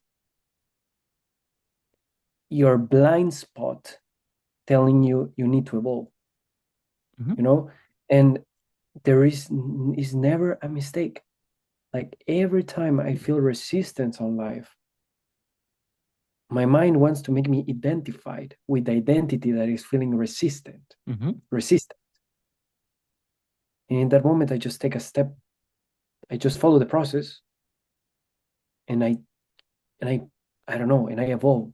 Yeah. So that's what has allowed me in 6 months multiply my income by, I don't know, like I'm just like multiply my income like this. When I said like I'm gonna invest in Geoffrey's program, I was like, oh my God, I don't know, man. Like, you know, I was in Latin America. I just traveled to like, I was like, it's an investment, It's but now it multiplied like this. Yeah. And it's because just like my identity shifted, right? And yeah, so that's what I'm very curious about. Like what the heck, like if I'm in this level right now, like what the heck is gonna happen in life? So that's why I'm very curious about you. Like, what's up? Like what? No, I Like mean, what? so like to get on that point, right? It's like um we talk about this in the program about pioneering growth, right? So where in the program, by the way, so I know what language to use or not. Right now I'm like 4-3. 4-3. Okay. You're about to get into this soon. Okay. Yes, yes. So, okay, there's what we call followers growth and pioneers growth. Followers growth is when you can say, I want to achieve X. And you can say X as the standard because you've seen some other person do X. And so you're like, I want X to be my goal here, Mm-hmm, mm-hmm, mm-hmm. right? But if you're a pioneer, you can't define what X is Exactly, because exactly. nobody's Yeah. done it. Nobody's decided how far you can go, right? So there's a very vast distance between followers growth and pioneers growth, right? If you want to become a pioneer in something, you have to be fully untethered. You have to learn to do something just because you do. You are, without any expectation of an outcome, without expectation of any outcome. For example, right? Elon Musk, when he started his companies, did he make a plan to go like, I want to be this much net worth? No, because you don't know how high you can go. I don't know what the limit is. There's no limit. Nobody's ever went to my side before, right? What he needed to do was do for the sake of doing, and the outcomes fall, and let the outcomes fall. So here for you, same thing, right? When you are trying to ask yourself, I wonder what life could be like, and you try to define what that life could be like, you are by definition boxing yourself into followers growth. You will never be in pioneers growth then. Because if you're in pioneers growth, by definition, you should not know. It should be very unknown. Do you see what I mean? Yeah, yeah, yeah. I So mean, don't even it's like, ask the question. Just yeah, yeah, do. yeah, Just do because yeah. you are, and you will be amazed. At some point, Elon Musk is like, oh, I'm untethered and I just became the richest man in the world. Same thing for me. I used to read this book called Think and Grow Rich. And I used to like have vision boards and I used to have like, I want this thing, I want this thing, I want this thing. And within like 2 years, I surpassed all those things. Right. And I'm like, wow, this is the power of untethering. If I just do because I am without any expectation of an outcome and I allow things to fall, the things that fall into my lap is just beyond what I could even have dreamed of as a follower. Jeffrey, so basically you don't have a vision board. You just have a process. You just have Yeah. your own process that you keep going and I don't have, you just always exceed. I mean, not because I cannot, yeah, I cannot even say you exceed your expectations because you just don't simply have expectations. right. Right. I just do what I love. I just do. And because I do what I love, I become the best at it. And when I become the Mhm. best at it, I get the outcome. For example, for me, Mhm. getting into being surrounded by other males that are having this mindset, which is the community, it helped me to get to there. But I have heard you saying that you have invested more than 100K in 500,000. master. Yeah, 100,000, 500. 500,000 in, oh my God, that's crazy.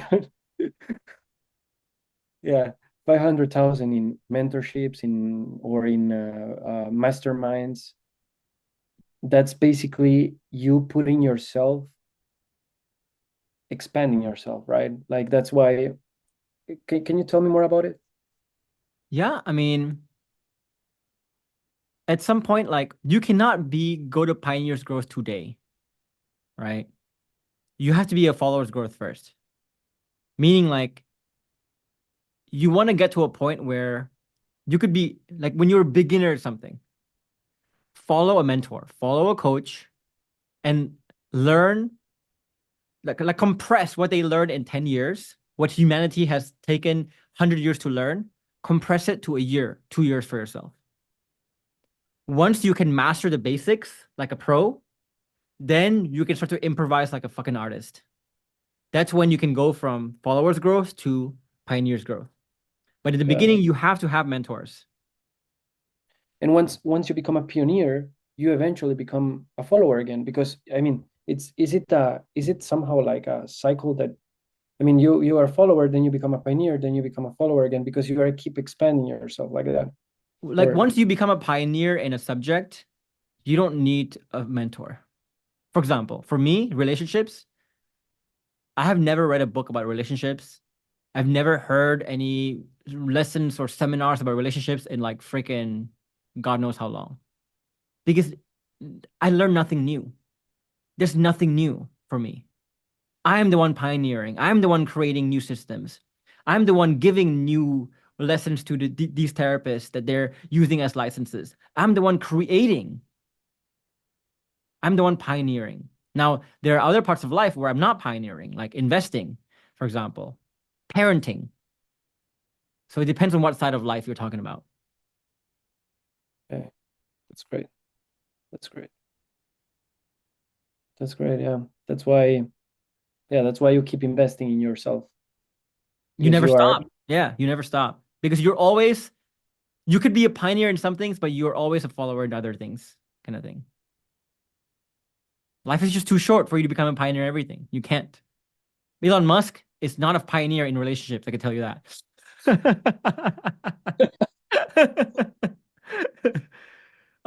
So anyway, so like the doubts for you, when did the doubts start to go away about the program? Or when did you start to see, oh my God, this is like more limitless than I thought? When did you start to realize that?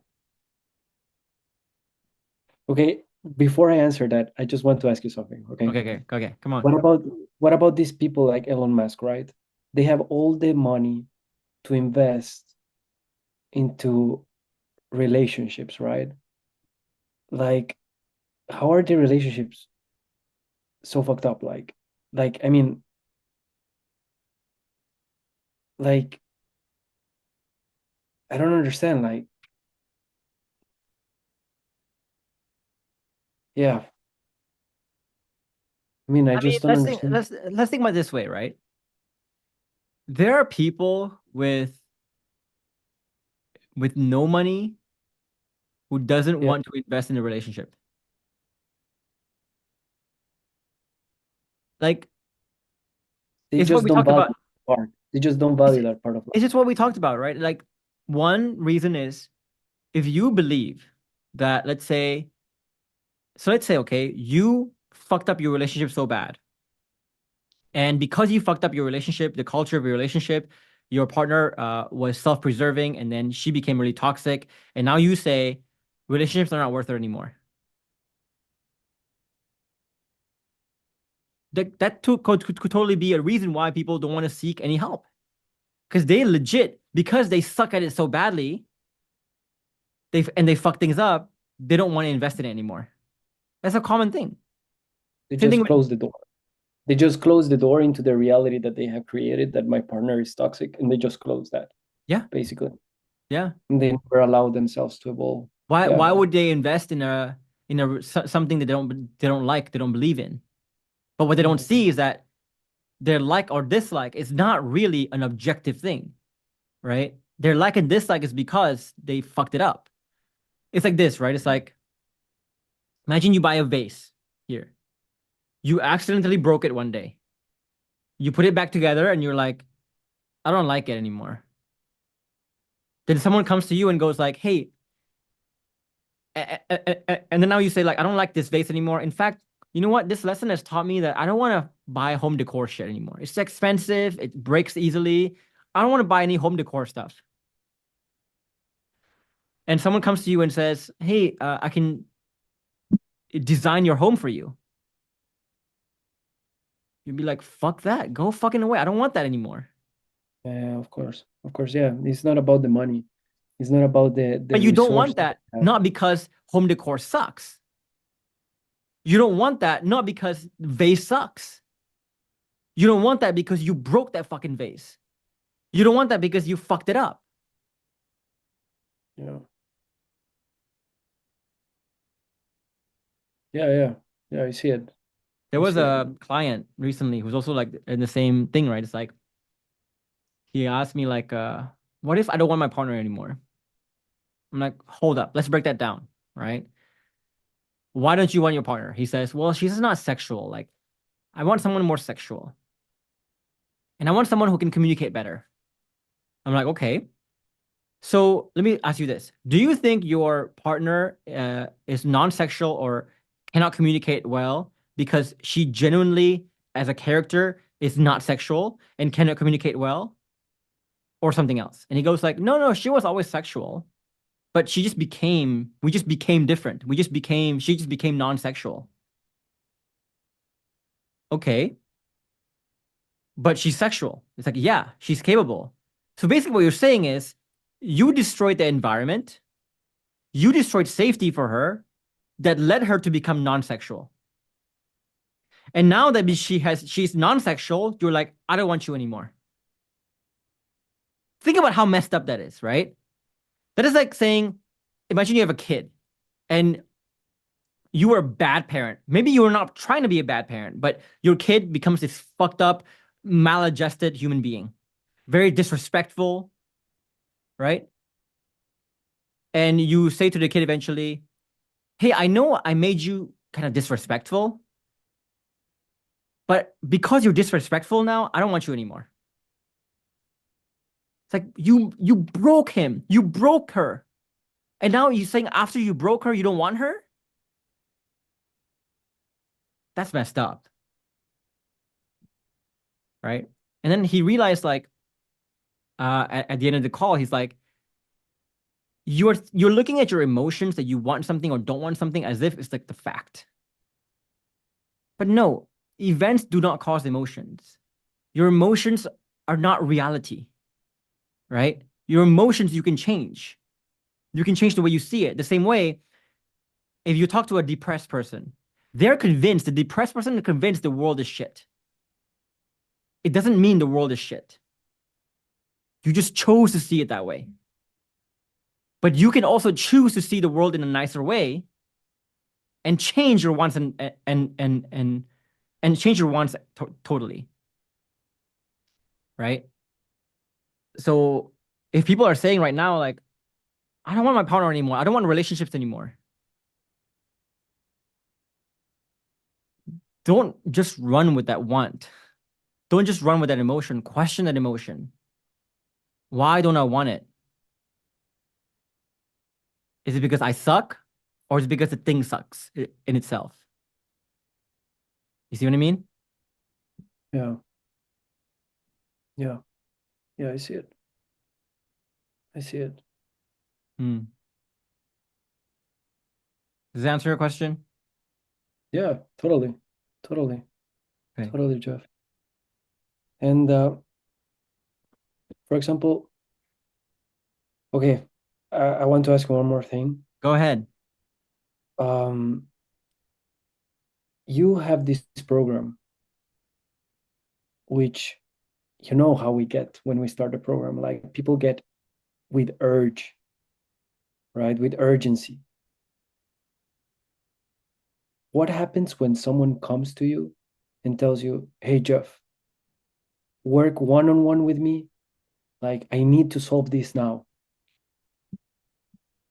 I'm Uh, willing to pay whatever." mhm. That's Well, you're asking like, what would I say to that person? yeah, like have you had those scenarios? Like, 100%. And I tell them like this, right? Look, people who ask that usually they're into business, right? And they're into like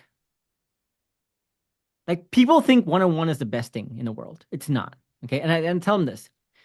If you join a program and that program requires one-on-ones to get you success, like one-on-ones is the primary delivery method in which they help you. First of all, you can never really dive deep on a one-on-one. And second of all, it means that their principles are not universal. They're not a universal truth enough. Let me pause there. Does that make sense? So, for example, for you, how many one-on-ones did you schedule with me? zero. Zero. But even with zero one-on-ones, you were able to understand it. You were able to implement it. You were able to live it. You were able to change you, and so on. Now, why did that happen? Because my program is so principled that it doesn't take a lot of effort for you to look at my program and go, oh, I see how it applies to me. I see how I can apply this. I see how this is happening right now. I see. Right? But if my program, I need to give you one-on-ones for you to see, for you to understand, then my program sucks. Right? Like one of the reasons, one of my questions when I before buying the program, I said it's it's not Jeff, like it's not that I'm gonna have one-on-ones with Geoffrey. Like I have a program to follow, right? There are videos of Geoffrey speaking, but it's not Geoffrey speaking to me, Mhm. right? But once I got inside of the program, I understood that I couldn't rely on you. Like I had to rely, you guys are not giving us the fish. You guys are teaching us to fish. Like there were times that I was like struggling and I was saying like, fuck, like just give me some answers, please. Fuck. And I think that inner struggle, it's what makes you say like, okay, it's time to find that power inside of me. Mm. And yeah, so that's so to the people that maybe have that same thing that similar to me that Mm. have that question, I would say that it's actually that's what you need, right?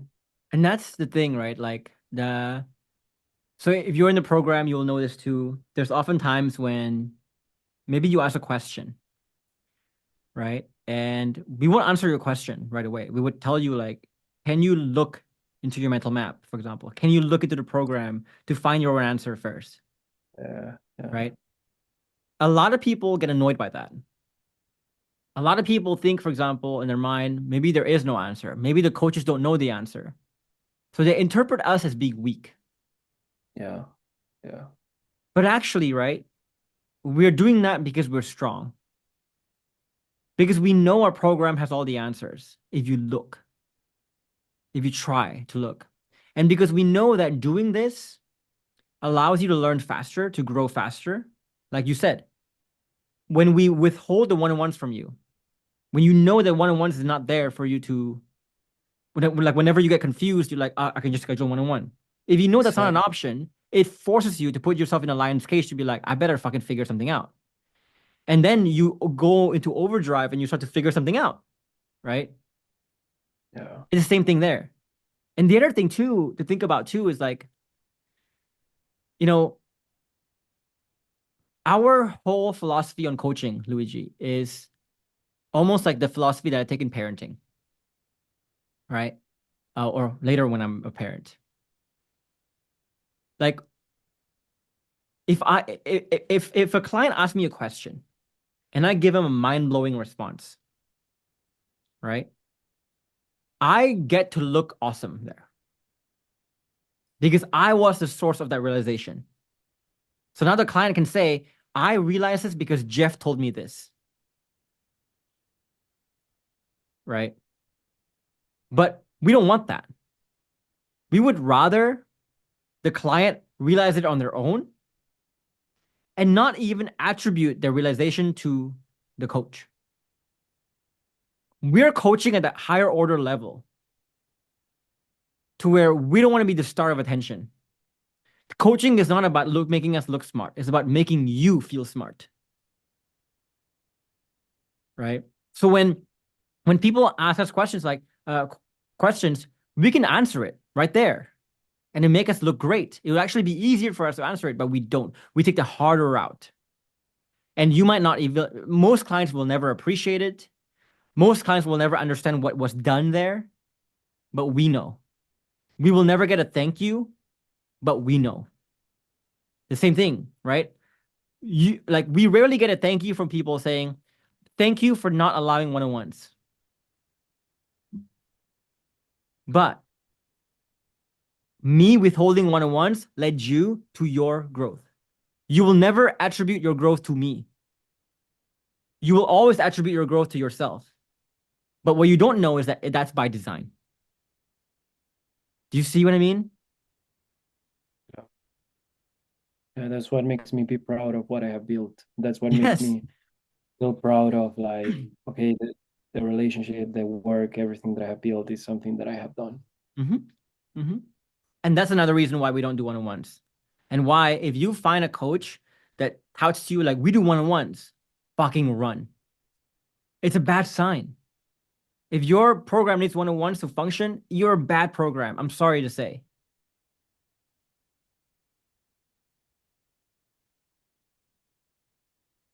Right. Nice.